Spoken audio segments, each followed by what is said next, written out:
Assalamualaikum warahmatullahi wabarakatuh. Nama saya Fayalfa Mumtazah dengan NIM 15120016 akan menjelaskan tentang konsep hukum dalam Islam.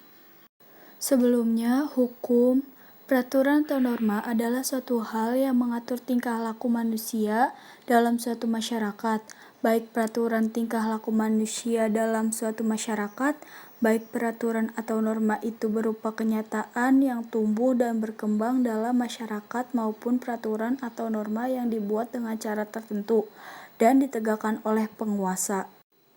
Hukum Islam adalah hukum-hukum yang diadakan oleh Allah untuk umatnya yang dibawa oleh seorang nabi, baik hukum yang berhubungan dengan kepercayaan atau akidah maupun hukum-hukum yang berhubungan dengan amaliyah atau perbuatan.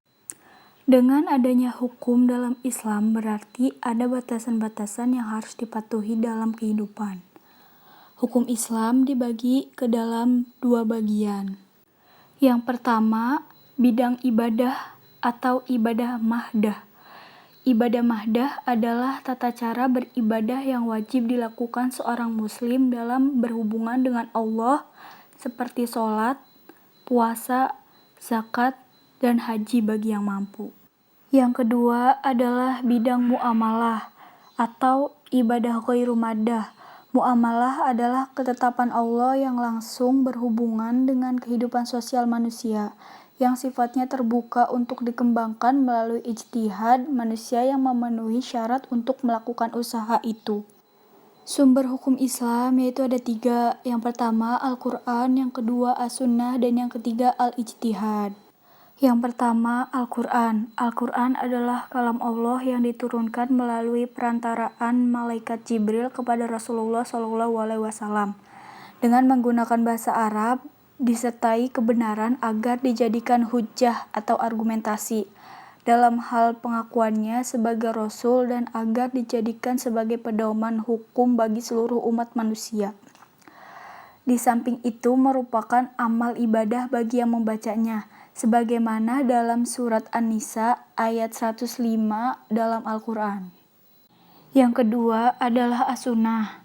Sunnah adalah perkataan, perbuatan, dan takrir, ketetapan atau persetujuan atau diamnya Rasulullah SAW terhadap suatu hal atau perbuatan seorang sahabat yang diketahuinya. Sunnah merupakan sumber syariat Islam yang nilai kebenarannya sama dengan Al-Quran, karena sebenarnya sunnah juga berasal dari wahyu, sebagaimana yang terdapat pada surat Al-Ashr ayat 7.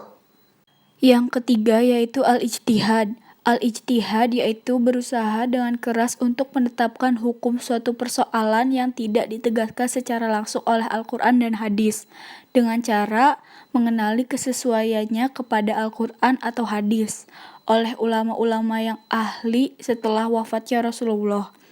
Al-Ijtihad dapat dilakukan dengan menggunakan ijma, qiyas, istishad, istihab, masalah mursalah, uruf, atau tradisi.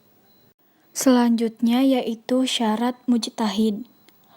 Umumnya, Islam, baligh, dan berakal.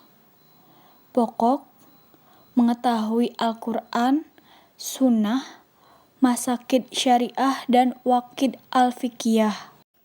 Dan yang paling terpenting adalah menguasai bahasa Arab, usul fikih dan logika, mengetahui khilafiyah, dan masalah-masalah yang sudah diijmakan. Cukup sekian penjelasan dari saya.